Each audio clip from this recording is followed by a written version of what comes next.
Well, an áitiróibh a cháir gael, wedi Leathcheannais Peile Connacht faoi fethe Eirgrid Tráchtaire I beag Markievicz and so in Peile Sligo.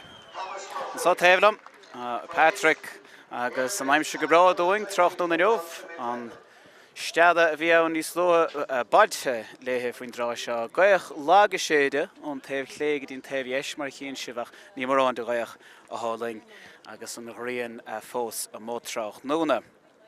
Gan áras na fórna seo, bór an aige chéide ag an am seo, agus ag an stáitse seo blian ó hin, bhí Ros Comáin bócach an lá sin 4-3 in aig a dó dhéag. Fórna Sligeachnis, raimid tríd an éireann baile ar dús, thá rá ahrathe, bert tréis teachtasteach an Tráchtaire dómh siúd, cían Cilcáin sa chúl agus séan Maláid an son mar ifre dó. Ifre trí, Mark McGowan imethe, agus isteach dó siúd ha ifre fethe trí, Tráchtaire sin Conor Johnson, Conor McKeown. Ifre ceir Luke Castley an son. Ciarán O'Reilly ag ifre cúig agus captain an léineh Jack Lavin istig ag ifre sé. Canas ó Méileáin ifre seacht agus sabelle an tarna ahrú déanta ag Sligeach sin féidir O'Donnell imethe ifre hocht agus istig dó siúd ifre fé héan James Down an Tráchtaire.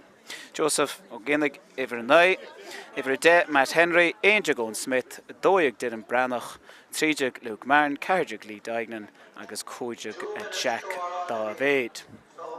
The Ros Comáin má se faoi stewardíim tully inniuh gan áras fuair nóntaach a chuigeadí cluiche canis na héireann na blian na Ceallaigh áit a chaildir díreach le cúlaháin in ag bháda, más kind of go maithe sin. Cearar ó Pháirc Peile agus Néamh Bríd ag immer Tráchtaire agus trúr láir ó bhainisteoir na bóide. Stig sa chúl Darren Quinn, fear ard láidir istig an son, Conor Lohan ag ifre dó, Sean Trundle ifre trí agus Tomás Crean ifre ceathar. Selina Lechúil an son, Padraig Gavin, Caidan, Ceo agus Brian O'Hara Dúgáin ifre seacht an son, Dráthracha Oisín Craig agus Dara Craig, las captain na fórna Tráchtaire Bert captain a có an bheirt Dráthir stigad ár Pháirc hí Dara go húntaach an bhíonn Ceallaigh an tarna scórálaí is mó fethe héan fethe 8 pointe scóráilta get an bhíonn Ceallaigh. Jack Crubblety, Cathal Feedy, Conor Hand, Lína le hosathe agus an sonna gifir trídeag Ben O'Carroll agus istigad lár Adam McDiarmid a há mar captain inniuh le Dara Craig. Ón Callan I gifir a cúideag an son I críocht amach fuairn a Ros Comáin. Gan áras bronnach go leor, da an Sligeach inniuh díreach tamlíon ó Ceallaigh redóg ó Morachú a bhór ag an gluthe seo díreach blian ó hin. Kick Pinós, cool agus chá fointe in aig Ros Comáin I fehéanach mar bhí mar níos lua. A bhí Ros Comáin bócach an lá sin agus be siad muíach go leor Tráchtaire. Stop míad inis agus jo míad an árán náisiúnta.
Siúling má sé, réiteoir Tomás ó Morachú a haistigh I lár Pháirc a Tráchtaire inniuh agus chuir sé sin a tús le cuasaí. Na fórna stólam mar a ceapach an son, mar bhí mar níos lua. Díreach an dhá ahrú sin, má haisibh díreach teachtasteach chuin der Sligeach, ifre trí Mark McGowan imethe ón Pháirc agus ifre fethe trí Conor Johnson istig dó siúd, ifre hocht Féidir O'Donnell imethe I lár Pháirc agus fethe héan James Down istig dó siúd. Siúling má sé trach an dúmad gan áras agus Caafar búirteoir all Tráchtaire inniuh, mar sin beag ann breise, ag go deireadh más gá. Ráchuid de denúmad agus son de kicking na pínóis más gá chomá. Sin é, caitisteach go háir an son, búirte ag Sligeach an tús a chuir le slé. Brú maiteach curtha an son, Joseph. Just bhfuil góna ghé brú maiteach agus ní róid sciúpa é, fuite faoi dheire, Jack Tumilty. Casan istí Dara Craig captain na fórna. Dara trast an son is gtí Gavin. Pádraig Gavin de begáin spás. Pháirc ligi a bogach an cúg dín dahad a cúig, agus iad sás a stop a chuir leo an son. As sin Craig drháil a Dara an son de bhar hocht. Búid sin is, ag Pháirc Ros Comáin, Jack Tumilty an so. Leis sé réor, catí trastig a siúd gtí Gavin. Pádraig Gavin. Siad sás an níród a chamád an sás, a chiad cúpa númad, rai siad tríd na láva, agus fuiti cio an so. Cio trastig dí tead an láva clé. An sló fós a bailú isteach an so, Tráchtaire inniuh vi Pháirc Markievicz. Fuiti an soig, Oisín Craig.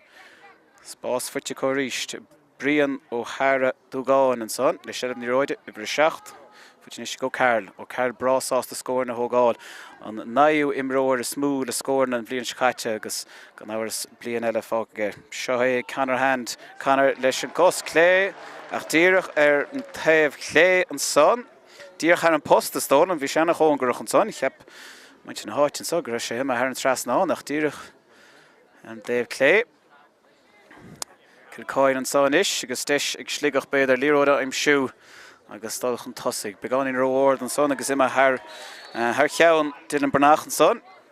Fuiti Ros Comáin ríist, rai siad siar. Rai siad cinte, haar naisiad sagadí Brian ó Hara dúgáin. Fuiti haar naisiad Ros Comáin. Began in spás go teach tríd. Gyd as gan pórdach, anach an pórdach ar an líród na leid seo agus anach chud muoína cog an áras ón bhíon se chaiteach. Sligeach an ábal de chomá. Agus beisi de tríd Tráchtaire inniuh, agus ceannas na leids dain séireach a sin a sé igen is sin dí daignan. Daignan caitisteach a gisú, go dtíobhar a cúideag sin Jack David le spás ar an cosieis agus ar an cos clé an dá cheann aige, caitisíir aige faoiar go dtí Joseph ó Gríonach, caiitinis go dtí Henry.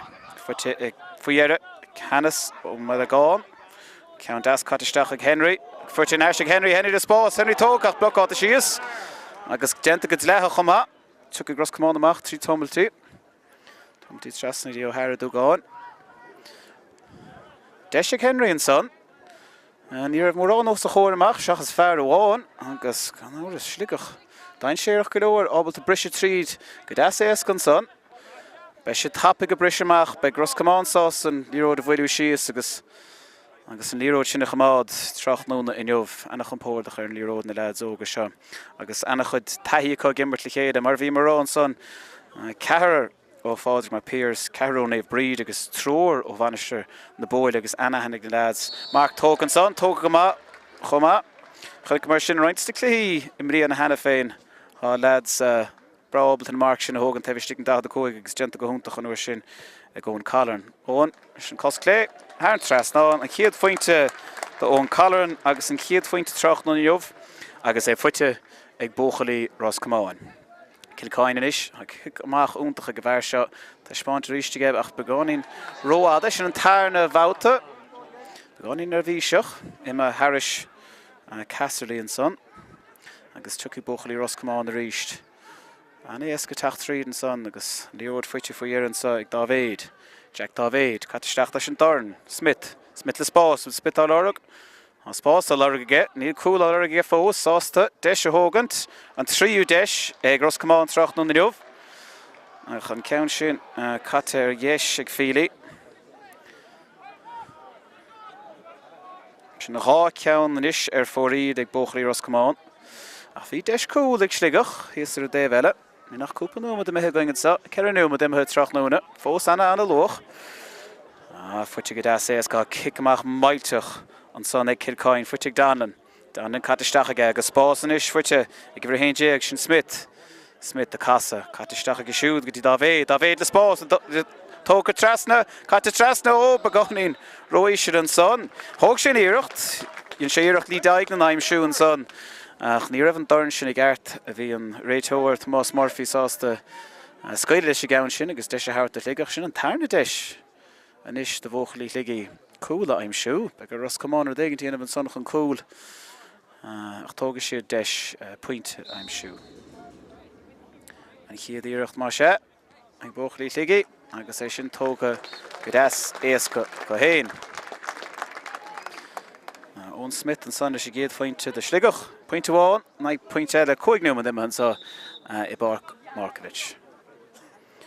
Now bhfuil gartú an sa de ceann de Buachlí Ros Comáin hástócha an na fisios a Tráchtaire. On Leathcheannais, Dram das, stig Tráchtaire na neomh. Beidir míl an sa Pháirc Markievicz an cud is smúar an Dave Shod in Pháirc. Sástan rian a hú isteach an sa Tráchtaire na. Naim sin nar ire go háling heb sé chéim déag an sa ag an pain gaithe láúntach do chléthe. Bhí beáin báisteach níos tóthe ach ní mór an. Címan sa Owen Ward an Dave lína. Beidir go bhfuil sé héin réig de Tráchtaire, be go ring ahrú a dhéanamh Pháirc hena féin dír cóignú ma dimethe. Owen Ward teú sós an sa an Dave lína. Hamstring is stóla mime an cosimethe ceann de Buachlí Ros Comáin sin trúa. Sin seán trundla ha methe. Agus Owen Ward is stig dó siúd. Se dachar na Buachlí seo Anna Renault agenta co blian déirnach ag Anna chuide co chomá. Agus imime hennig cóignú mit Anna Jochar. Níl trundle rohástan sa, fair bocht. Hamstring earring. Ní ródá chuirmach an sa. Bhfuil genta go maith ag Buachlí Ros Comáin há. Se fuite cio. Chalís genta cio, ceann áil an catisteach ag siúd. Fuite ag ó Carl sin cos clé, droch íirecht, tá sí fós ann. Had amach díarmada leis héin, genta go maith ag amach díarmada. Caite hairn trastáin, ige níd, chutha. Fóríd agus chortha de heach ar an gceann sin ach mac díarmada annach het spásaige, dír 5 méadar amach ón gúil ach sin an tríú cheann chortha fóríd ag Buachlí Ros Comáin hena féin agus ní nach séú mo dimethe an sa Tráchtaire. Kick amach úntach áard an son ag Kilcain ríist agus bóite go háling ag Joseph Géanig. Cailte ach, dúirt nó tuairgribh an Mark tógach.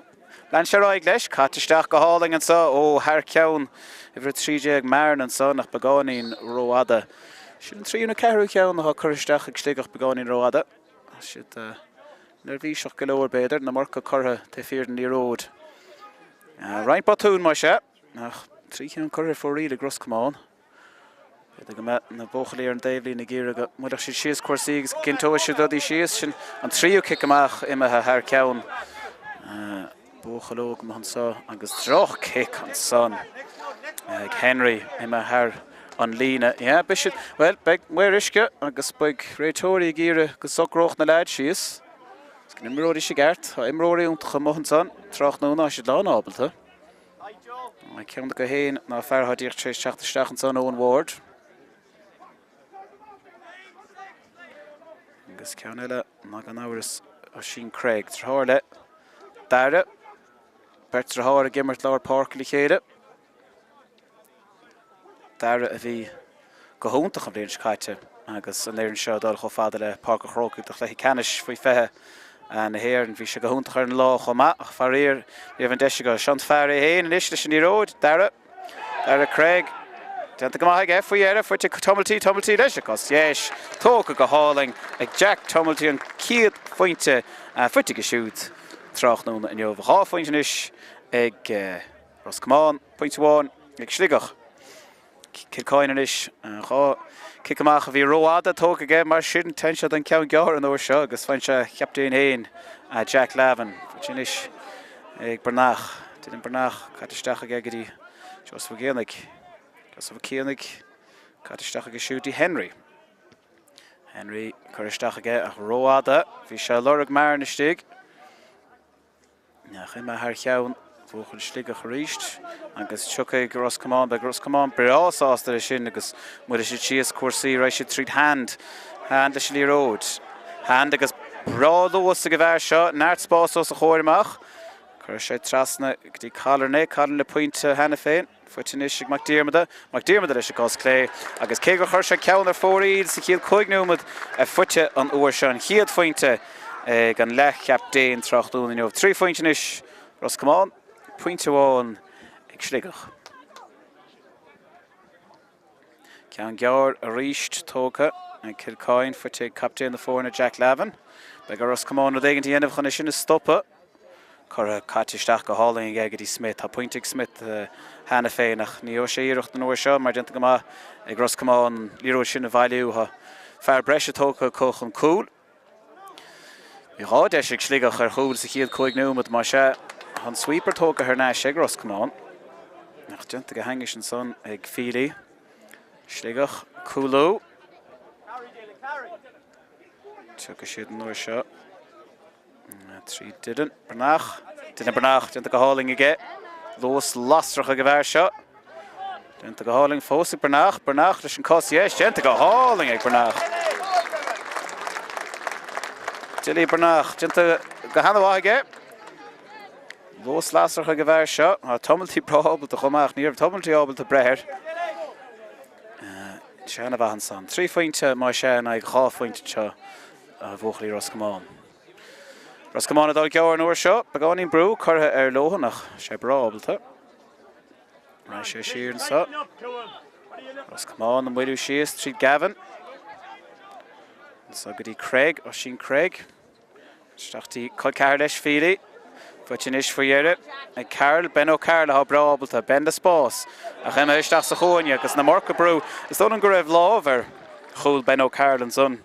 Na Marca brú curtha agus go Ceallaigh cinnte fuite inis ag Ros Comáin agus deis an ceathrú faointe aimsiú dtí captain na fórna Dara Craig. Dara tógant na cicin na séir a ríist an bhíonn se chatte agus 28 pointe fuitige credit an ácred ag ábhíle sa fethéin agus cégur blian eile fácaige an tarna scórálaí is mó a bhí ann I fethéin I gréibh na hhéireann faoi fethe. Ach, an ceann sin curtha ar dhéisiige. Sin ceathrú ceann curtha ar fóraí ag Ros Comáin agus ceann deas éascad ó siúd. Cheapá. Nás fós nar bhí seach éiring. Ró sé sin is golóch. Se drathir leis ó sin Craig. Ó sin cur siar a chun sweeper ann. Dinta go maith captain na fórna Jack Lavin. Tu go míad inis tríd an fear tháinig isteach go déanach James Danlan ha sé héanastigh I lár Pháirc de féidim ó Donald Tráchtaire nó agus luasúntaach ag go bhar seo. Cos clé agus cos dhéisiige. Fuite ríistige cur siar inis go dtí Smith. Smith trasanta go daignan. Luke lí daignan an sa. Cos clé. With gentige. Genta go háling aige. Scored an sa. Scored an scohan son.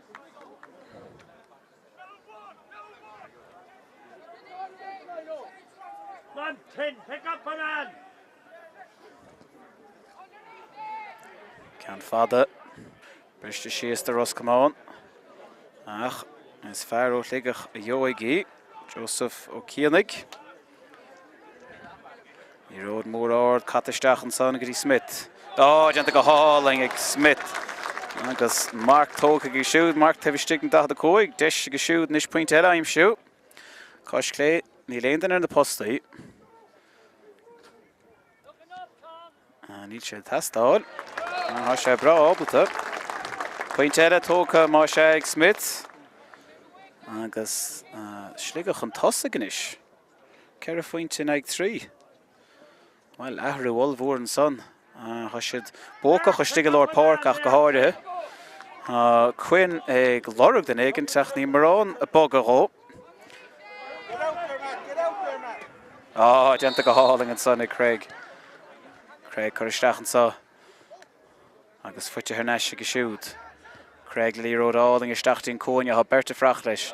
Ní ó ag duine chué mar tá sé genta go húntaach ag mláid an son. Bristeach leis an darna go siúd fuite Callaran.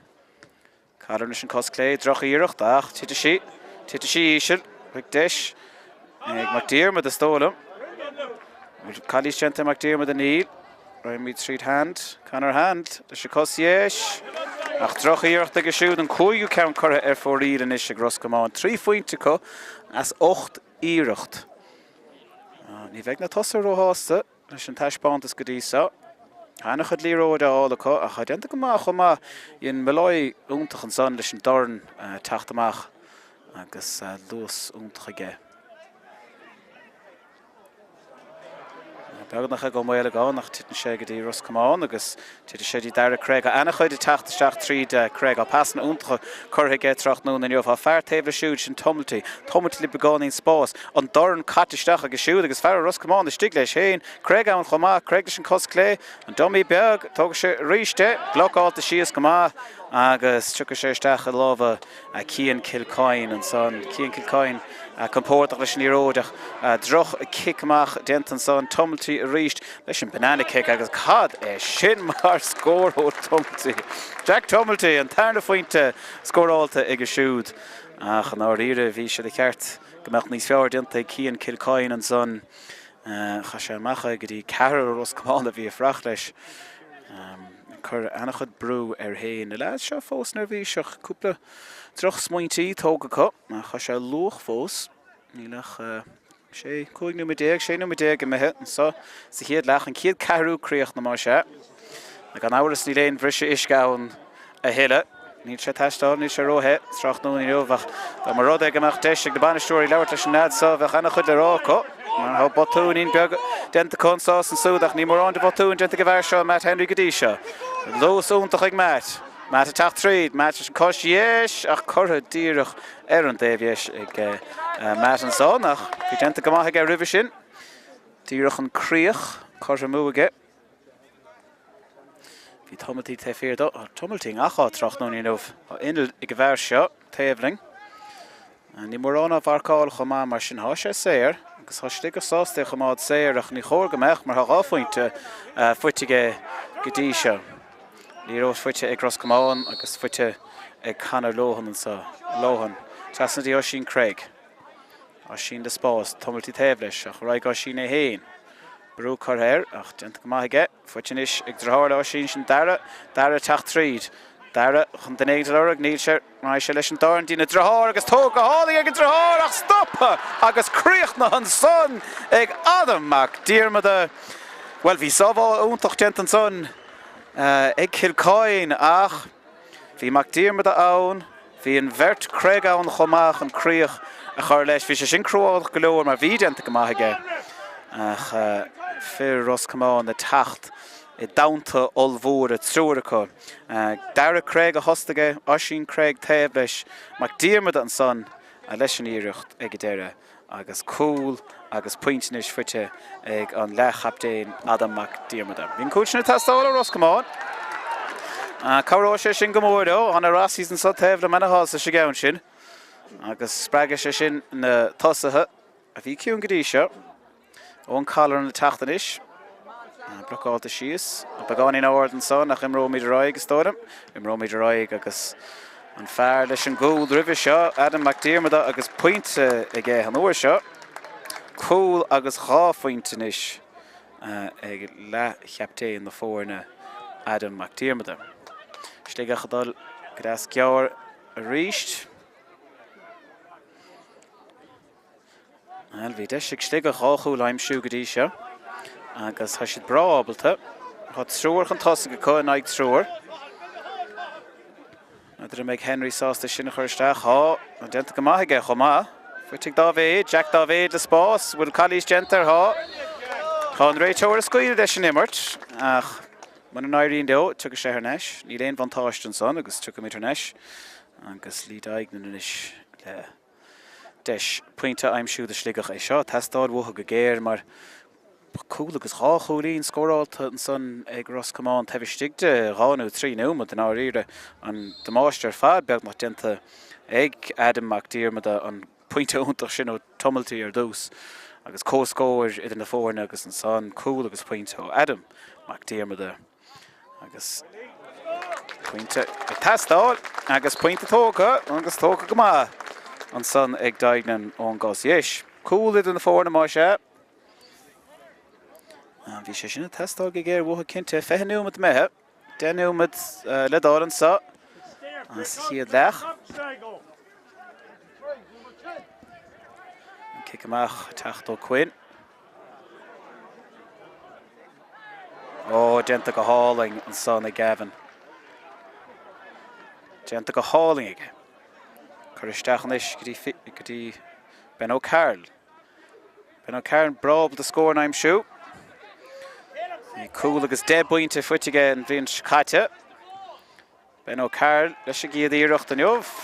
Agus a chiad íireacht imethe thar an trastáin an son de Ben O'Carroll. Mar bhí mar rá an bhíonn caite. Bé an naú scorálaí is mó. Gréibh na héireann faoi fethe cool agus 10 pointe. An chiad pointe fuitige. Bhí sé ciúin go dtí seo níor tháinig mór an chuige ach. Da hit sé sin chuige agus teanta go maithaige. Ros Comáin de Tráchtaire ríist. Brúmaiteach curtha ortha an sa na denú med an os agus tucamíd an uair seo tríd brian ó Thar dú gáin. Tinis choríist. Íireacht tócha an uair seo a chuir fóríd a ríist ó Daras dádam. Seachtú ceannú an séú ceann curtha fóríd a Ros Comáin. A chá feabhsa go móra có le denú med an os. Cúd agus sé faointe is có. Agus Sligeach imethe anachiúin is. Ach begur dégan de testáid butha. Cían Kilcoin a ríis. Ní mór an álárug. Kilcoin. Bra ard. Thar an tablín a ríist. Ach an áíre. Cé go raibh James Down an álárug an son. Níl mór an dáid ó Sligeach álárug. Si began in sell seachta féchan de sa. Si ciúnthe síos go mór. Sa chiad lech seo. Calís gentan son bhóchail Ros Comáin. An réiteoir Thomas Murphy rá go raibh bóilte lámh ceanna có. Calís má sé agus filimíd Ros Comáin ag muilú síos a cléthe sásta dul tríd na lámha. An cheanna san lámha sin na cuireann ceó. Nis sé Conor Hand agus anis ag Oisín Craig. Oisín Craig leis an darn. Isteach go dtí Adam McDiarmada. McDiarmada agus Casserly Carbruer. McDiarmada leis an íireacht. A cool agus pointe fuitige ribh seo. Ach ní féad leis gach ceannáil. Is sin curtha fóríide go nechap déin. Cool agus rá cholín fuitige go dtí seo. Ach an ceann sin chlé agus fórí. Roimh mitranais má sé go dtí Cian Kilcoin. A ríis ní mór an ó Sligeach álárug go lár Pháirc. A sé dana chiún. Duine bháin álárug agus in léon á fiocas sós. Tianta go maith son ag Henry. Tuc ag Henry. Now that we're in the bogastig, how right to bogastig, Kinta, 11 out Choma, it's Curashira Gashu, the O'Reilly, my train attack three and saw far more, I guess O'Reilly Leshanirucht. A Shinema, Aaron, Dave, yes, Gentamag O'Reilly. Shall Lorug, Slayer Shin, far more larger than son. A gear Sligeach Spraga for Drasha, a Hasha, a shell low foes, or Kickamach all and son, a Quinn for Gavin. Gavin, Coristeach go dtí Tumulty le rá faointe go dtí seo. Na de bhaid sé an tríú ceann, tá sé á lorug an sa, bar go sé an líród béidir. Ó Carl, no, raig Carl é héin, no, cá sé siir dí Dara é. Dara Craig, chuir siir dí rathir Oisín Craig. Oisín de Spás. Oisín de Spás agus kick áling an san wet. Sin tenta go hánig ige. Na híalacha, agus díreach ar an trasnáin. Mar há nádúir sa chic sin. Agus nádúir na leid seo. Tá fear taobh am sa chuid cethir le Peile ó bhanis sin de bóide trúracha. Peile agus an bheirt Craig go léir gaite le chéile. Anna hena gnáid sa chéile agus anna fedadóirí chomá. Mar díomada pedadórúntaach eile teach tríd an Leathcheannais déin ó fíochar sin genta go maithaige. Leis cos clé an áchas go bhhair seo. Ach, ceann níos fearr ná ceann éile mar an ceann sin imethe dhéiste agus fórí, há ceann imethe fóríd ag mac díomada mar sé a hána an os ach le cúil agus rá faointe be sé sásta go leir leis an méad déantaige. Be gur Sligeach rud éigen tí ana faoi. Tá beirt taobh leis fi láthair. Ach, an áiríre caiig fearháin íocht déanamh brú maiteach a chur an bhhair seo mar tá sé déanamh enach chud amáiste taobh stigan san Tráchtaire. Cian Kilcoin leis an kick amach, sé fada. Sé dín dachta cóig ach fuite ag Sligeach agus tógán talamh an son go míid leach. Bhí an tála Sligeach sé sinna testáil bhuais. Agus tógad captain de fórna Jack Lavin an líróid agus chuir sé ceann áling isteach an sa go dtíon cóine agus go dtí dá bhéh genta go háling ag dá bhéh. Cad é mar skill cad isteach agus siúd an is. Go dtí Smith le éireacht áling ar an cos cléach Sin me her fóríl. Há sin me her fóríl. Man ceap gachtain an sogra sin me her Céadaoin nach cadé mar skid ag dá bhéh trúh sin. Lós aige glicas agus skillan son ag déire chud líród a fiúgus sóach. Díirech fóríl. Ros Comáin an sa. Idir an dahad cóig i 60 an san a rochaach go dtíon taobh tactic a feice go gomininic ach ní déanta go rohacha go bhfuil faoihearre an táileo bristeach an son agus fuite faoihearre ceo. Ceoan is le seile, bhí gos clé catisteach go siú go dtí captéin na fórna dar a chuoinach bórte go má cinna san mhuiile gáin agus ní éis go háise an níród a hógantó dar a Craobh ha mar ráile a cha sé dinta canas an fuitin is. Daignan, Lee Daignan, spás ag David, nada bhfuil sé tógach an talún háise agus kick Pinos an sa. Well, mar a athríonn an chluthe ha mar ráileat. Well, cé cheap a chuid Jack David a bhí chó ciún ach an son dain séireach cúpla núma dóin agus genta go hálaí ag an son a doristeach agus an kick Pinos sin a áil is tóin an bédagur kind of lohan a hóg chun talúna agus kick olmhór an sa ó Lee Daignan ha sé seo testáil go géir ó Sligeach. Quinsa chúl. Tóga go hálaigh ag Daignan. Well, bhí sé sin a testáil, bhí cúil a testáil butha agus tóga go agus tuilte. Bhí 3 íocht ar chúla chu ribh seo. Chá faointead na fórna má sé. Ceir númad fáca sa Ceallaigh, tugad míad númad na ró breise cinnte gan áras. Ní ród ádáling fuite Ros Comáin. Chur a thar an David san nada go míad leithach bhí ann. Agus fuitin is ag Ros Comáin agus ag Peile. Peile bhfuilú sios ar neis go dtí sin Craig. Ó sin. Ó tomultaí ar an David má sé testáil uig. Má sé fuite go hinis. Tomultaí. Chuir amach go dtí hand. Hands le líród ádáling nada bhfuil mark an sála techt ní titim amach a sláva Adam ach díarmada Adam siar an son go dtí brian ó Hara dúgáin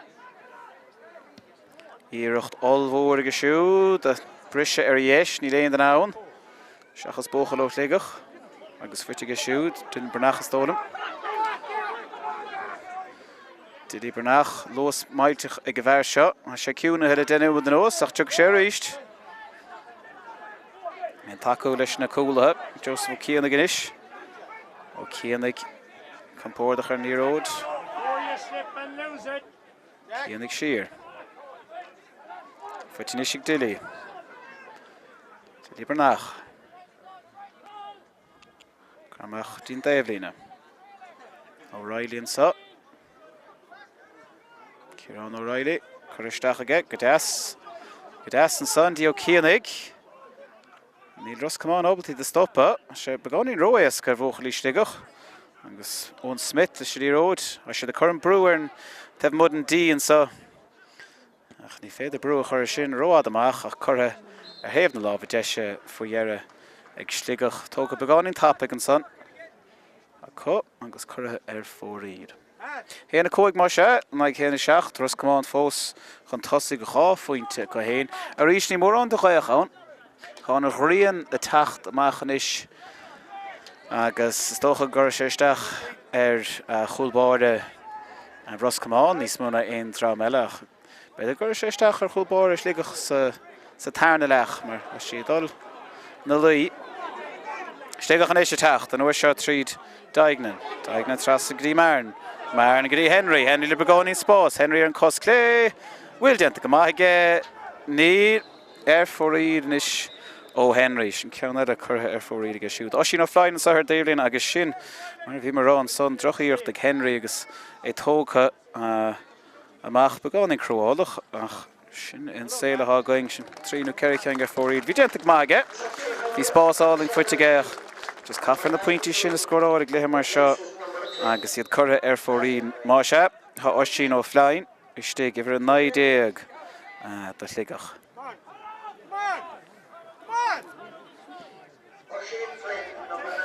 Ní ród ard isteach spás, briste, an íon tomultaí an son. Tomultaí cur isteach go siúd. Mark tóga an son, de Colin. Ó nó Colin. Sigus Clé an rian mo hanis. Agus a teachtasteach súile Callaran. Is she get óg Curtha heb na lábh deise agus fóríd an son ón Callaran. Well, han rian sin is chun chuiristeach ar in Pháirc. Feig tamlín eile. Ná tas Leathcheannais Comáin. Ach genta go má an is sig bóchalí Sligeach. Chá spás go Comáin agus tuig siad an uair seoit siad ó Cínig. Ó Cínig de spás. Curtha leis an darnisteach go des. Gydí Marin. Marin leis agos Clé agus tóga háling ag Marin an son ciad pointe.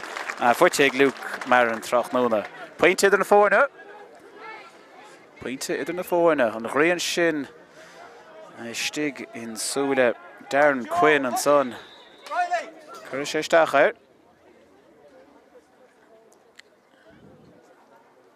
A líróid ar barc sa tóga míid nuban do ró an son mar bhrisise. Caithfidh Quinn amach Díreach am breise le chuir leis na de céhéad númad an réitóir fiochan ar nóirdóir. Méad go scoilig Thomas Murphy leis a feith cúpa númad eile. Líróid áir de steach.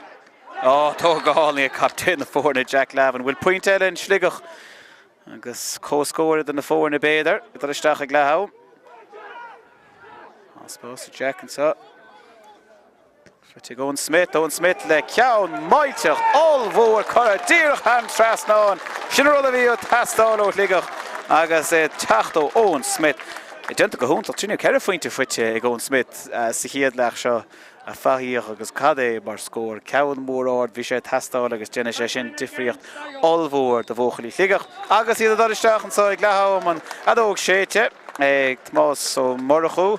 Ag letham héana seach go dtí héana seach bhfuil ceap annach a daoine go nach bua éas go leor ag Ros Comáin Tráchtaire na nuamh ach leid Sligeach agus annach chud trid ins na bóchaí seo a pointe le déanamh có Comáin agus é sin denta go maithe go háirí captain na fórna Jack Lavin an son agus Owen Smith ag gibhar a héin déag. Denta go húnta Comáin ag Dylan Brnach an son, Luke Marin agus Leathcheannais le pointí Comáin. Da bhóchalí Sligeach bhí Roscommon go húntaach an son. Denúmad idir heimpel 5 númad 10 agus 25 númad cúil agus 2 fointe fuite ag Leathcheannais Adamach dír Tehir stig de díreach cúpla númad Callaran le pointe Tumulty le 2 fointe agus Oisín Craig le pointe Comáin an dá ar an seo anna chóngurch le chéide agus anna chuid fós le teach. Dús go mí de bóg fointí ón giad leach agus san filmíad a gabhann 5 nú de númad a cháirde fanna giling.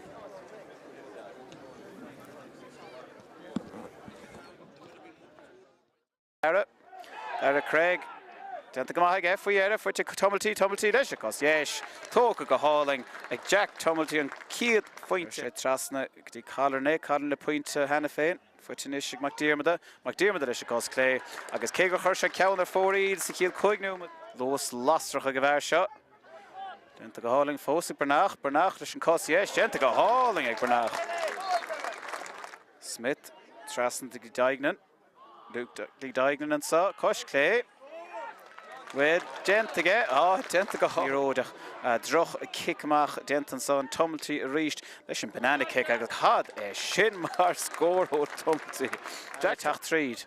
Dara chun den éidir org níl sé mai sé leis an dáin dína drothir agus tóga hálaí ag an drothir ach stoppa. Sin de spás agus kick áling an son wet. Sin denta go hálaí ige. Ní Leathcheannais ha sé seo tastáil go géir ó Sligeach. Quinn sa chúl. Tóga go hálaí ag Leathcheannais.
Well, a cháirdig a fáilteóibh Farneis go dtí Pháirc Markievicz an so. Sligeach an Leathcheannais le tosnú in isig an second.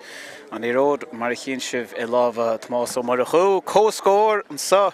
Ag le haum. Cúl agus 7 pointe ag Sligeach cúl agus 7 pointe ag Ros Comáin. Na fór na fós tach an Pháirc an so. Mar sin fanna mi cúpa númad eile. A ríist más co-scór haun in ag trochanúmad beg denúmad rán.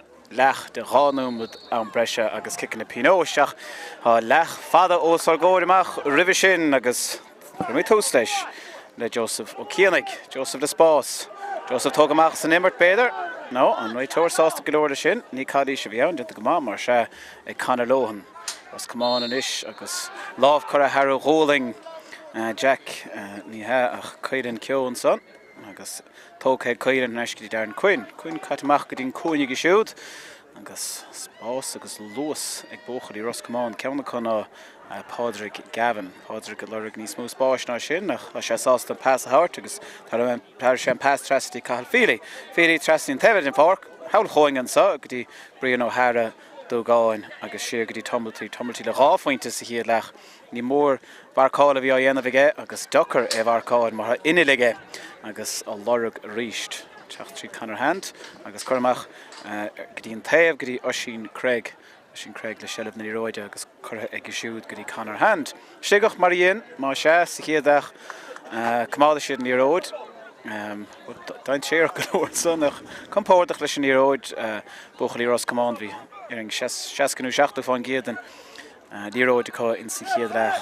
Tomultíon is techt a si de lorug scóir agus cinnte go dain cuidan ceo an sa le seilbh na Róide agus fear taobh leis há breásás de scóir na áid sin Oisín Craig ach muid siar agus chur go dtí Callan na Spás, Callan na brúisteach há Spás fuitige leis an dorn bhfuil pointe fuitige.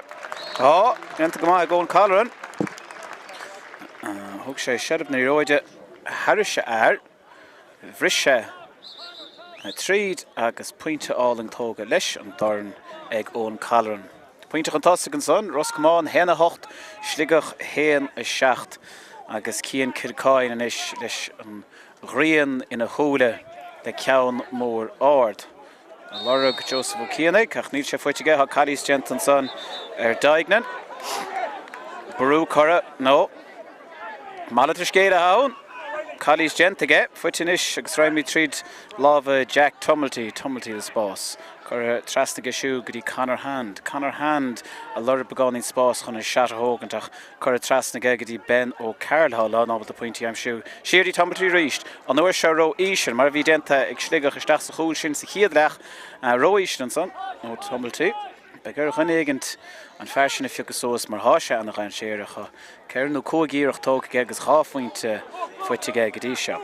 Sligeach an is teach tríd Conor Johnson a bhí ciún go dtí seo trachnúna stig lán cholaí de Mark McGowan ná thosta an chluithe. Fear anna deile háistig á sin ó flein a tháina geisteach go Matt Henry sa chiad leach. Stig an son agus díródáling fuite ag David Mark tóga ach sásta leanút leis an count sin chora íse leach fíochar an aird an son ó Darren Quinn. Sé trig agus cúpla orlach a gisisiúd agus imime beidir trig ar an trasdá an son chun an líród aim siú agus genta go má wed. Ach das a rud ag bhfuil fear ard de stig sa chúil chun de ceang sin stoppa ganta go baige fear beaga teachtar is an Tumulty ach an fear seo just go húntaach inúntaach a get trachnú na neomh agus chuirteach go siúdí ó Carl lorug Spás brab de scór na ára ón dáhéamh an fear seo ach tócha leis an dorn chuir siar go dtí Mac Diarmada is an cosclé ach sin chura ar fóríd ag Mac Diarmada ana chud chura ar fóríd ag Mac Diarmada trachnúna ach má cho mar ha cúil agus ráfointe a fuite ag an as captain trachnúna in neomh chomá mar sin ní féidir mór an ráfoí. Sligeach an is leis an kicamach. Tóga, breáard, mar a denta ní hirig i Kilcoin. Róáard an uis seo, mar a denta i go héin go minic trachnúna in neomh chomá. Ha kicana úntacha amach ag na bóchaí óga sa chúil. Agus cadís gent an son nada cén fá, nach raimid siar agus há deisinis ag lí daignan an tanú trí fointe aim siú trachnúna. Gan áras há cúil aige chomá. Cúil fuite ag siú dír cúpla númad rih brise le hama agus tóga go háling ag daignan chomá díreach isteach in san cóine go siúd tóg go háling. Ón dalamh. Da had a cóig méid anú mar sin amach chun gól an ghrian an arsúile ach scá go siúd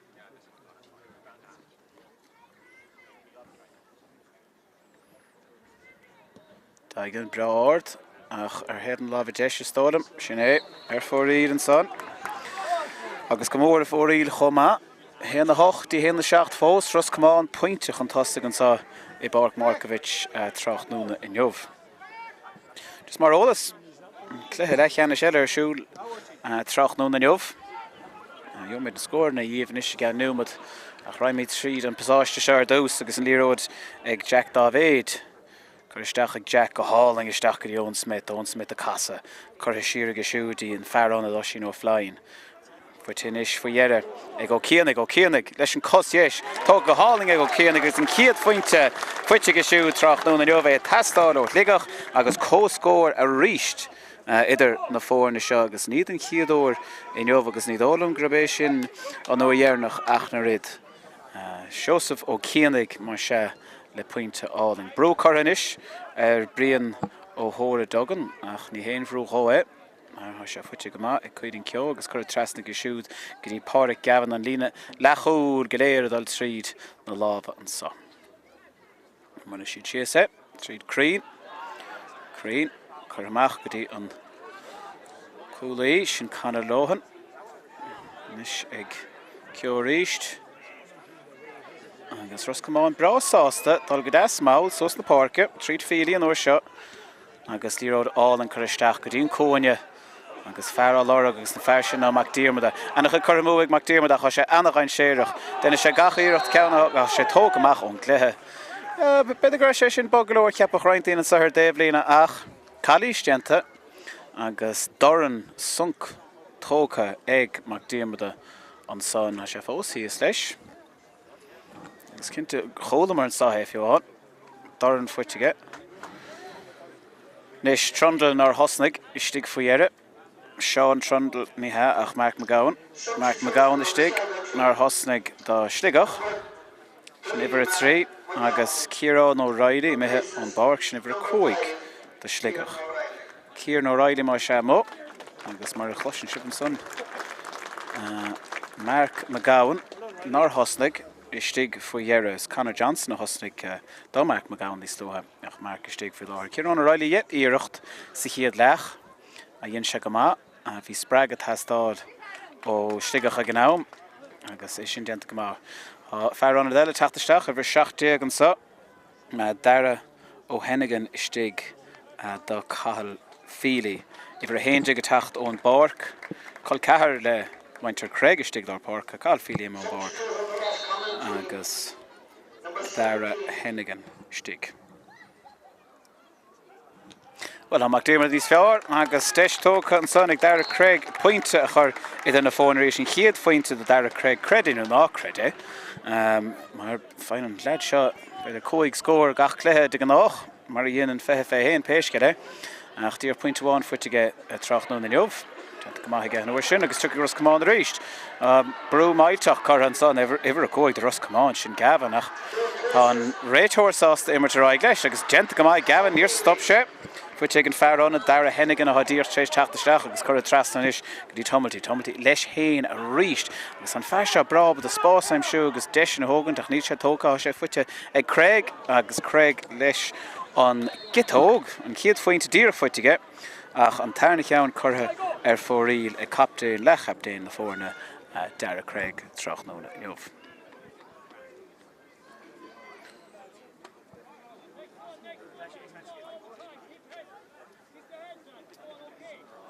So fiach an derin glethe eile há going Spórt TG Ceallaigh YouTube há Leathcheannais an ag Wio going Tráchtaire há muo bóchan go héas gan son agus tús carlis an darna lech muo ag 10 pointe Leathcheannais díreach 4 pointe an son agus muo le íirecht pointe im siú díreach an son ó chiicséir so muo 6 pointe an tosig a filmid an glethe an son agus mar cían sib Sligeach ar neisir chóscóir a ríist an son Pointe áling tóga cup, nadidir céhíán mar bhí mar caint faoin gluthe eile ach gan áhar is thois bhí fiach an deir an gluthe ceart Mar ha cléthe ungtach a going idir lábha an sa agus na bóchaí seo chóscóir a ríist.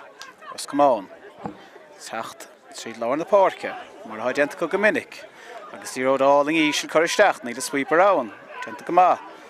So ag ó Carl Bráb the score I'm shoot. Count sin a titim ísil.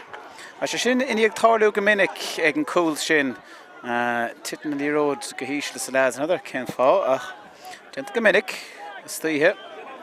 Beg Sligeach Brásásta.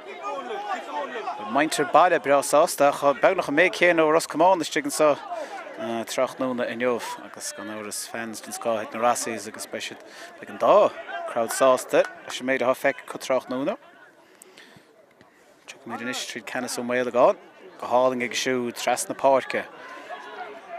Bada hanis faoiare ag Luke Marn will spás aige Níl ba Cluiche inmh Níl. A sin ó flying an fear onad. Háin ag isteach a Henry and ag feithe númad sé róid fuitinis ag canas ó Méile gáin. Méile gáin a ríist. Méile gáin de spás. Denta go háling ag Méile gáin ach cailte. Fear hain fuite aige. Ó denta go má is ag Sligeach beidir a cúil. Há fuite go Méile gáin Níl. Há bainte de an son go háling ag cuirin cio. Cad é mar sead immer an son. Ceap mé hain go raibh Méile gáin de Sligeach cio an son. Agus Ceallaigh fuite neidir conas go bhfuil sé Ceallaigh an son. Denta go háling aige agus spreaga é sin spreaga olmhór a bhóchaí Ros Comáin. Beagnach denta go háling an son an Mark a áil an son. Dá Markievicz a fuite ag tumultí agus Markievicz a ríis Markievicz ó Cadís a dhéanamh há Cadís droch Cadís agus ní bhéon íireach denta an son ag Pháirc Sligeach chun é stoppa go leithach péisce é denta go míad leithach an son agus mar sé ag deis ag ó Carl an tairna fointe I'm sure a pointúáin aige go dtí seo. Ach an tairna fointe beidir le techt a sé a testáil mhuatha. Muo leis an pointe sin ó níos lutha mar sin pointe déag ag muo ceithre fointe ag Leathcheannais an son gaibh na seanna choradrom a rúisc gont é Leathcheannais. Deis is ag Ros Comáin ceann áard ach imethe an déhhéis agus fór riil annachchuid curtha fór riil ag Ros Comáin. Há niver caiilte gom faoin drásá ach níos mó ná de beidir ceann déag a curtha fór riil ag Ros Comáin hena féin Tráchtaire. Sligeach an is ceann áling bada histeach ag ó Céallaigh le líróda áling isteach go dtí danan na spás danan leis an dar nach droch pásan á ríireach bhfuil denta go má ní denta rómha ní an crowd hásta sin chur a cos isteach an son agus bóchar ó Sligeach a ggéir an líróda bhailú isteach ach im rómid a raig agus caafar brú a raig a denta go má in áíire an réiteoir Tráchtaire in Jobh ach deis is ag Ros Comáin droch a dhéireach de stódam an ceann sin a sé tisim isteach a ísir bhfuil tiis isteach a lábha Kilcoin an son bhí grian is súla Kilcoin mar sin denta go maithaige gur hit sem achs an lábha bhín ceann sin dochar le stoppa nach denta go maithaige níos ní mainter Sligeach róhás le cadathir níos slótha chur cos isteach bhóchail ó Ros Comáin a bhí géire an líróid sinna ardú leis an lábha nach bhíon réiteoir taobh leis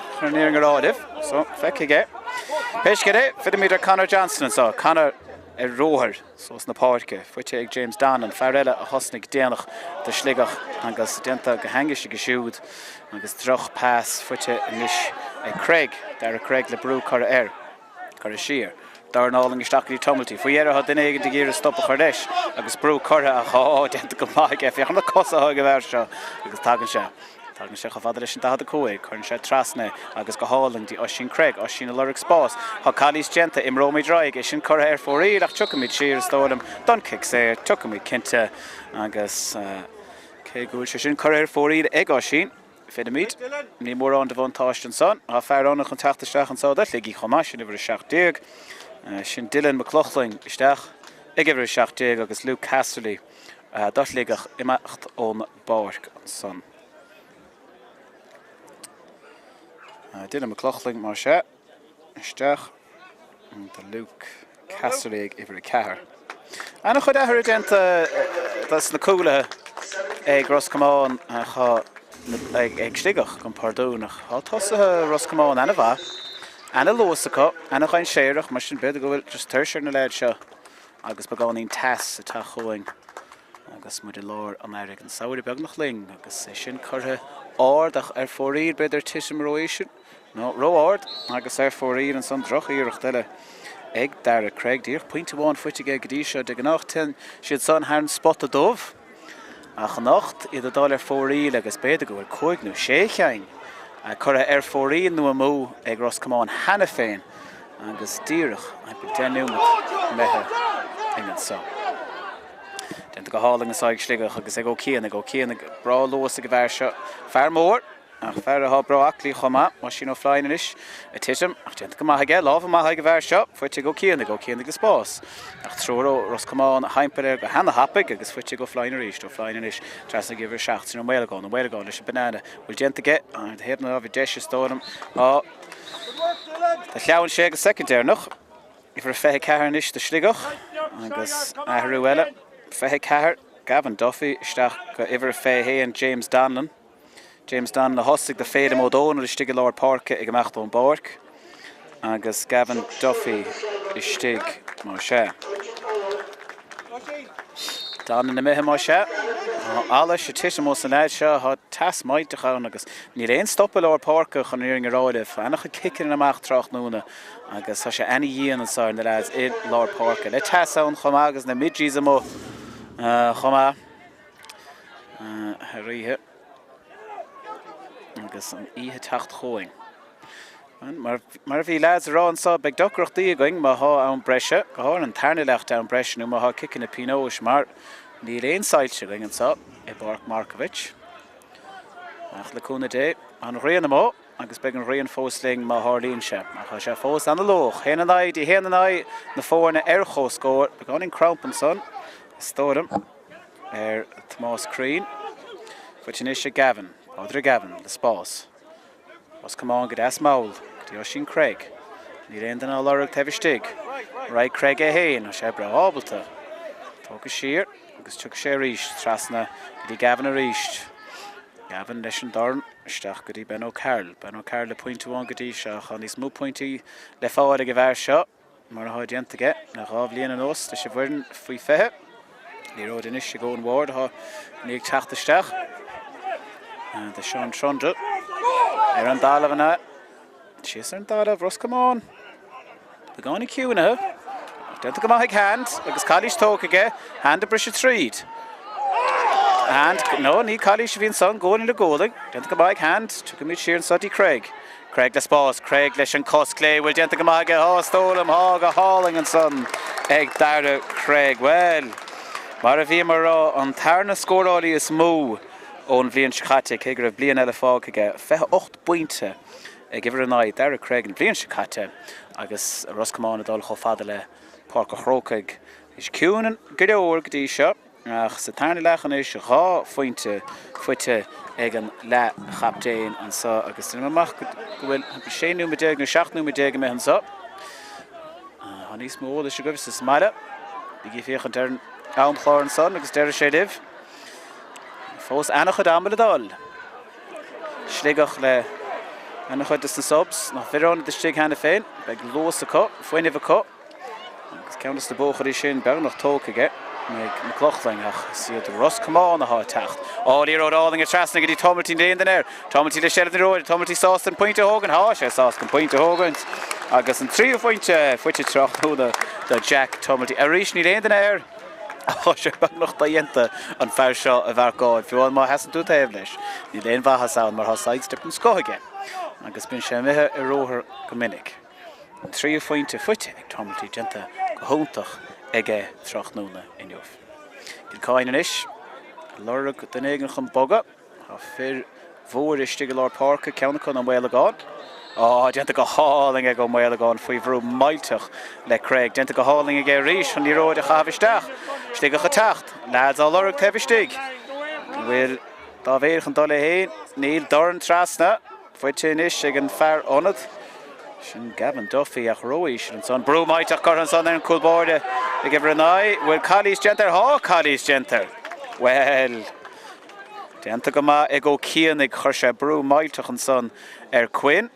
Tócha as lábha cuin agus stóna go sí methe amach an dada cóig há fu dhéire. Dianta go maith go cíannig Níl sé in Cluiche Cuinn chu sé brúmáilte chuir agus hit an níróid amachchas lábh Cuinn agus deisinis ag Sligeach an bearna sin a laidú tí pointe amháin háfointe idir na fórne seo testáran is go géir ó Leathcheannais.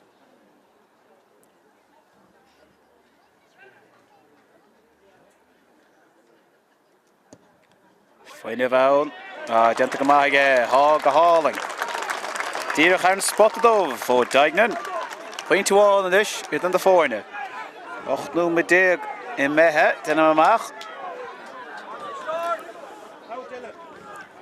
Sin réitóran den is táchtaí ó amie, fanna míad a siúd. Náir tam a fácan sa, I Pháirc Markievicz. Beg Ros Comáin sás ta shelbhní róide chamádach. Cá siad pointí aim siú chomá, nar sé rólóch an cléthe seo chríoch nó amach. A siad a brise tríd, cosint Sligeach an lá lig agus stocha lenne siad leis a fearran le Tráchtaire chomá go lóch. Nach ní go fóil. Muile siad síosa, tucha siad siad go dtí ceoin sa. Ceol a Spás, ní mar an na stig, ha bag na gach fear ó Sligeach de féidir ní róid sin seachas fear amháin a há taobh stig de sin. Fuite go das ag Ros Comáin. Fuite ag Peile. Níheach hand. Hand le ceann áard áling isteach begáin in ró áard. Mí áre. Ach an áíre níor mór an eile a có mar Sligeach brásás de cosintí an bhín san bris amach go tapig mar a haidentacha an lá lig. Fuitín is sig McLaughlin. Fuiar McLaughlin. Chalís genta ag a fear onad Johnston. Tóga an captain a gimmer go húntaach go dtí seo Jack Shellef ar seo agus joig McLaughlin ríiste. Is sig ó Ceallaigh. Ceallaigh an eistí Loughlin. Dylan McLaughlin, Coristeach aige, Genta go maige, Genta go hálaí aige, Tvíle Duffy le Spás, Duffy le Iirecht, ar fór rilig, Duffy. Na dar an cúnú pointe bheallar aige, ach, níor tháinig éanú dá sadéire. Cora chlé agus fór riil ag Duffy fear mór. Se Coristeach ag Sligeach. Agus tá siad sás a scuil leis mar sin is léir go bhfuil sé bra, but the score na aim siú ach ceann amháin roiís agus ceann amháin ar fór ag Duffy. Há deis aige.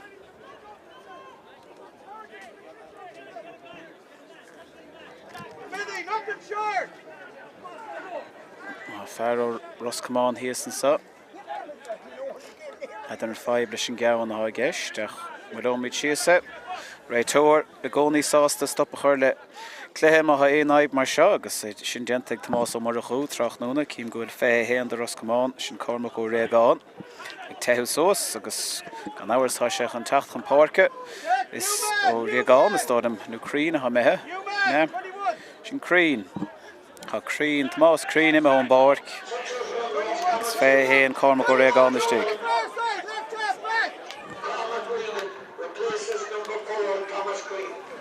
Sé, cormach ó réagáin istigh. Crín, san go sé oké. Dochtúir agus fysio taobh leis, go máid siad san súile. Ní ród áard baile isteach go hálaigh ag Mhéalagáin. Mhéalagáin Coristeach bhfuil Mark Tóga tá Mark Tóga genta go maith Anna Christian son ag Owen Smith. Genta go áid go hálaigh ag Mhéalagáin fáigh se go hálaigh agus an pass álaigh genta go chomá agus deisinis ag Smith a ríist. Immer go maith aige, Anna chráin a ríist an son ó Smith. An cearnú cóig pointe Fuite ag Smith Tráchtaire agus na fórne ag cóscóir má se. Fíocha míad an áil ar Mhuió ag Leathcheannais. In áiríre há deire leis sé fointe déag ag Mhuió agus 7 pointe ag Leathcheannais agus 7 nuaimid a dálan san. So cheapá go bhfuil deisiúntaach ag Mhuió an cléis sin a chríocht nó amach mar sin fidimid ar an action den chudair den cléan sa. Fear Ros Comáin híos leis agus roiimid sér 5 leis an ceann a ríist. No an réitóir ceart cafaríad sa stoppa. Cúpla cás fuite going le cúpla míonús agus lads óga áil sunk san aig nó sa scórnach nóir déige mar sin agus cafar an áiríre stoppa chuir le cléí cé go bhfuil an clé seo an háach á sláint lads óga seo bhat níos táchtaí na deile agus mar sin denta go maith Tomás sa Morachos Tupa Chardesh agus Filamid is in the road. Ceallaigh Stocha ag Sligeach. She's in son and Dalif. Ha Dara Hennigan. Fiechan sé okay. Troch sunk. A sé díoch ar a barc le cúpla nómad. Nart foin if yeah, sé brasásta. Brasásta lenún raig, mar sin Ceallaigh ní roide ag Sligeach agus ag Leathcheannais. Ha gemmer gomagadí seo. Can áras kick Pino is sige agus rá chickna Céallaigh Comáin. Ba sé sír. Ja, denta gomaigh ge. Sásta dal sír agus sásta dal sír go dtíon captain sin levan. Is sig dilly. Cadistach ag dilly. Stach tín cóine. Denta gomaigh Sligeach. Fuite sír an saig Dávéid. Dávéid le spás. Beg Dávéid lor a cúl. Brú mailtach Craobh chun sé sírí. McLaughlin, sír ríist nish. Di Dilly Brnach. Dilly Trasna gdi Canis O'Mail agon. Peile úntach Canis. Peile úntach Ellen so Ciallaigh. Peile úntach Connacht áit Sligeach. Is títhe. Viidir bhad níos teána mar bhí daoine cappa ha mar áilet. Be sé brasásta seo. Ach ní lei sin. Troch íireacht. Bhí brú maitach Craobh McLaughlin agus bhí an chalí sin an áiríide. Os sin Craig Trasna anis agus deiste Ros Comáin den Céadáoin le taman an nós. Choristeach ag Hennigan, ha sé go bra. Choristeach catisteach go háling ige. Brú maitach Craobh mac díarmad agus genta go húntach an sáig Sligeach a ríis. Tuga siad sios na Pháirc agus tuga siad trí Dilly Brnach, Dilly le spás. Éan den a lorug bhí fear tefistig ach ní sé sást an pass a hort. Muide sé sios é. Ha an na fóin ar chó scór.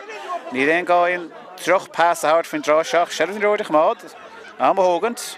Dávéid sásta, ní roid bhfuilú sios chomá. An Pháirc a hangis an son tiism begáí na chéile agus an náds begáí sleán ar a déobh sin. Caiisiad le cóirmach, fuitigh Dilly ríist, Dilly Brach. Catal orige an pass éascáil orige agus genta go maithe isteach an sa gtí dígan an solam dígan ar neis gtí Dávéid. Dávéid ar neis gtí Duffy. Duffy rá ceann Craobh fóríd, be sé le pointe agus an deis seo, ag Smith.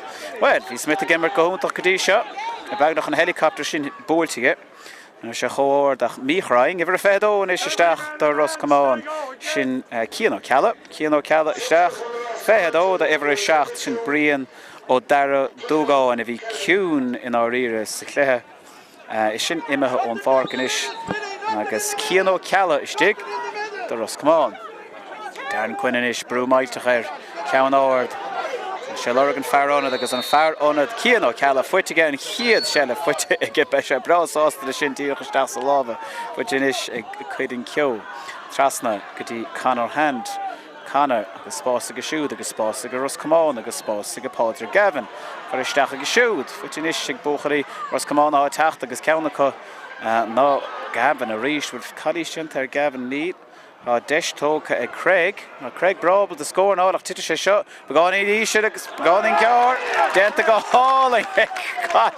Well, lads are all Calís gent an son buchal Ros Comáin. Deis ag Sligeach. Droch íireacht an son. Baile heisteach ag Irial an sa. Leis an gosieis. Na bhfuil kick, droch kick. Brú maitach ar lad seo. Droch kick na dul haipling áideach. Fuiere, fuite. Beidir go bhfuil siad sásta an iróid a bhfuilú sios trí Callan, ráfhainte fuite ag Callan godí seo Tráchtaire sin an tarnlaí róide bailithe go siúd in san lech eile agus tógaige a raig agus inlige sé fós a dáileach ní raibh siad leis. A blocáilta siar go háling an son agus an iróid a titim isteach a lábha Conor Johnston. Calí seo dhéanamh Johnston ní, sé brasásta scríd leis agus Johnston brasásta leanúint leis. Nadidir a bhéon gála si gic amach sin, ní leisró hásta. Well, an crowd saw tevlam. And noch lorach an sa agus dír cúpla núma de le dála going is tóra. Sríú ceir númad. A dála ha léitrim ní cúláil, cúla go seachpointe léitrim a fós mú ó séfuinte an tosig agus rá núma de fós a dál sa chluthe Leathcheannais eile nadidir níos golóir amach an áirí a ráchúlaim siú rá númad fáca de léitrim chun ráchúláil sa chluthe Leathcheannais eile. Sa chluthe Leathcheannais seo fós ag héin déag in ag héin déag. Ní ramrábat an ráin seo scarúnt a Tráchtaire ach cúpla núma de dal. Rud éigen chun tarlú go lóch. An ag botún bega a dhéanamh ag an dairn agus beidir gur botún a chríoch nó ag an cléthe seo amachach. Níl an botún sin chun techt ó chosantóirí Ros Comáin ag an númad seo mar canar lóhan de sibh ní roide agus ha siad sásta I seo hógan dín dachad a cóig deanta go maith agus spás fuite inis ag ceann a sin hand le ceann ord agus ha sé sin methe a Dave chlé ag canar hand. Well, han troch an númad éimethe a cha ráite ag an muir an Davelín an sa go méid ceire númad breise going an sa I Pháirc Markievicz Tráchtaire a ríist. Caffar búteóráil Tráchtaire beg denúmad breise agus denúmad breise eile in íag seo más gá a ha ceire númad fada fáca going sa I Pháirc Markievicz. Did Brnach? Fícha sin róir Cluiche genta siúd cían ó Ceallaigh dhéon go maith nó anna séisteach. Ach Cluiche genta diri le luas lasrach caffar a dhéige díanach na stoppa agus beidir gurban rud ceart cégur nar chóir sin rá beidir gur rud ceart denta ag cían ó Ceallaigh diri Brnach a hógant chun talún agus speise seo Anna Jochar daignan. A cha sé brabalta a ceann ord a chu hebh na lábh deise im her róada agus fó rian trí ceann chuirthe daignan fó riad sa Tarnalach ach a pointe fuitige chomá. Nis, 3-0 with Falcon sa Pháirc Markievicz. The 4-0 chóscóir. Quinn a lorach den éigen le roch. A se fada go lóg dín 65. A se fuite ag Pháirc ó Sligeach. An Pháirc sin. Na didi Brnach. Nis se go flying. Se go dí clochling. Ní róid istig I Lord Pháirc a siad sásta seo a bhfuilú síos agus dul tríd lábhan chaptéin levan isteach dí daignan. Dí daignan is se casa leis an cos clé choristeach a háling ag éidí Maran, Luke Maran a casa bhfuil Cluiche sé dhéanamh níl. Maran siar ríis go dtí Owen Smith. Ceir nó cúig fuinte fuitige bhfuil ceann eile fuitige ní is a going. Tóg ag ag dain. Owen Smith cúig nó sé fuinte an son ag Smith cad é mar scór. Cléthe den sco imirthe ag Owen Smith. Ihe nocht sé fuintenis fuitige cad é mar scór. Númad fáca agus fuite ríist ag Sligeach an Lord Pháirc. Raimid trí Dili Brnach a ríist a ngachart le cúpa númad. Chuir sé ceann mór ord isteach cé ann cé eile. Luke Maran na casa. Luke Maran leis an cos clé ó ord cé ann. Cíannig áil, bhil sé fuite cíannig, cíannig le spás. Sin bailile bhuaig, genta go maith buchalí Ros Comáin agus Cluiche genta an son Pádraig Gavin a stónam gur maláide genta ge. Mi dul siart in hapá an idir rudéigent míid leach genta ag buchal ó Ros Comáin an son. Ní dóna mé. Hapá. Ná a cad go dtír chahard an son ach fila míid. Ní róid a cabhisteach an son. Idir ó cíannig agus Oisín Craig. Vrá bhóra. Sligeach pointe an tosaigh. Buite go sin. Si go dtín fear anad. Cían ó Ceallaigh brádain séireach a sé lá nábalta. An is Ros Comáin. Iirecht eile bhuatha agus a testáir a techt trí ceó. Bhfuil Cluiche genta an son níl. Lena míad a raigling. Genta go háling an son ag hand. Hand le spás. A brú a techt ó Dili. A cha canar hand fós leis. Canar hand trasnaí tomaltí le spás. Ha trí fuinte ag gadíise. Níl sé sásta é hógant. Tógadh an fearrónna de Cormac. Sé sin titim. Cormac ó réag an de iirecht ach titisteach I lábha cían Kilcoin. Well beag Sligeach brasásta sin a chanádach beag brú maite go techt ó tomaltí an son sin genta go háling isteach dí cenas ó méalagáin de seileamh. Fuite siar an sa gadí Joseph Cíannig a ngachát le cúpla númad agus a beisisin brasásta seileamh ní roide seo chamád agus cenas ó méalagáin chomá. Seo muilethe síos go mór ag buchalí Sligeach. Fiúan han lánta suíistigh an son lí daignan a cabhrú amach. Siad sásta seo bhfuilú síos a cha brú a techt genta go maith sanna go sí. Sin ó flying, chuiristeach aige. Bhfuil Cluiche genta son, níd, scoidig an réiteoir leis, genta go háling an son ag daignan le ceann óir ach é seo. Geartha an réiteoir fíoch nar bhad ó an críochtna an sa Pháirc Markievicz. Lads! Well, ha mainte na háite a bh sásta sin. Níor thug mór an seans in jobh. Tá Sligeach, ha mé ráile. Spórtóirí Connacht na bliana sicáte fé an imethe as an sa égóig go Connacht. Tá mí de féchanteach lethe Leathcheannais mhuio chomá más mé liv. Ha cool eile fuite Leathcheannais credit an ácred más mé liv dar isteach in gawn sin ha pointin is in the fórne agus me táirteach fanna mí deis an cléthe seir those Pháirc Markievicz and so cléthe Leathcheannais Chonnacht faoi fé an bórte ag Sligeach le pointe a bháin mar a bhí marrán níor thug mórrán deis Tráchtaire in Leomh a dos Sligeach a cha genta go húntaach go genta Haribheith húntaach ag Owen Smith iver a hen diag leach na himmere déad rá Rídáignan chomá leis an kick pinós agus cé a cheapach é Jack Lavan chomá iver a sé genta go húntaach ag cool báde Sligeach cían Kilcain kicking macha úntacha an san chomá ha cailte ag Leathcheannais na pointe bháin so rá scór níor cheap aontainna go meach Leathcheannais cóngrach sin le mhuio pointe a bháin in na fórne san mhuio bócach sa cléthe Leathcheannais eile an sa I Pháirc Markievicz pointe chomá díreach bearn a bháin pointe bháin Sligeach chuntasig le pointe genta go húntaach ag Ros Comáin a caithfear achan á riire anachchuid chutha fóirí lehan ag na lads a chuig chofada le cléthe canis na hhéir an bhíon chaite Adam McDiarmid le cool agus rá cholín ón Caran le cholín dar Craig le rá cholín chomá drathir leis osín le pointe bháin Jack Tumilty a bhí go húntaach gíbhar de agus 3 fointe scóráta go siúd ach nuair a smaoininn tú ar an cúpla lá a choristeach ag baile Sligeach agus chomáile sin nuair a smaoininn tú a redó go mar a chu a díoch bása le déanaí bhí gimmart ar an bhuireann seo díoch blian ó hen beag lads Sligeach cho sásta beag cíim na súla Joras na súla hena féin trasna grointas sa lads hodar bhí sé seo tastáil butha agus genta go húntaach beag an baile ana bhródó lasta in Leomh agus smaoineh ar chláin redóg agus gachtain an sa Sligeach chomá le sin méid a hála le déanaí ach genta go húntaach go Tráchtaire in Leomh an bua a có céanar cheap marrán go meachse a có pointe bháin cool agus rá cholín déag and I cool agus coolín déad a Ros Comáin mar sin Sligeach in aig mhuio ag Leathcheannais Connacht faoi fethe Eirgrid. Sé bháin go cháirde fága me sibh leis na bógfaointí ó Leomh a go dtíon chéadar eile slán agus beannacht.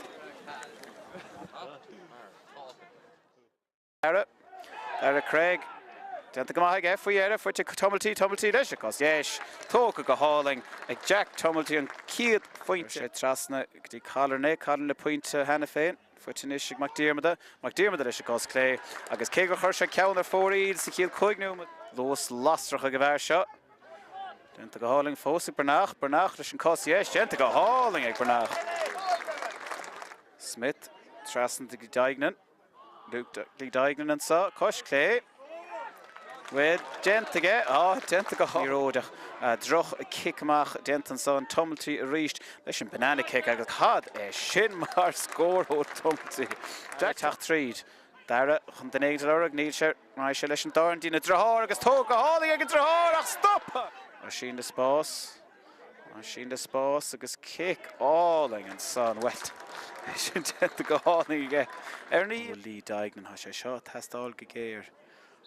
Sligeach Quince a chúl tóga go hálaigh ag Daignan Flying fuirtinis faoiheire ag ó cíannig leis an cos yes tóga go hálaigh ag ó cíannig agus an cíad fointe fuite go siúd Tráchtaire mhuio le íireacht pointe aim siúd íireach an son ó chic séir so mhuio sé fointe chun tosaigh filimid ar an cléthe an son denta go baig hand tu go míid siar an sodí Craig the spás, Craig leis an cos clé bhfuil geta go maige stólam go háling an son ag siar ríis go dtí Owen Smith ceir na chuig fointe fuite ige bhfuil ceann eile fuite ige ní is a going tóca ige go dain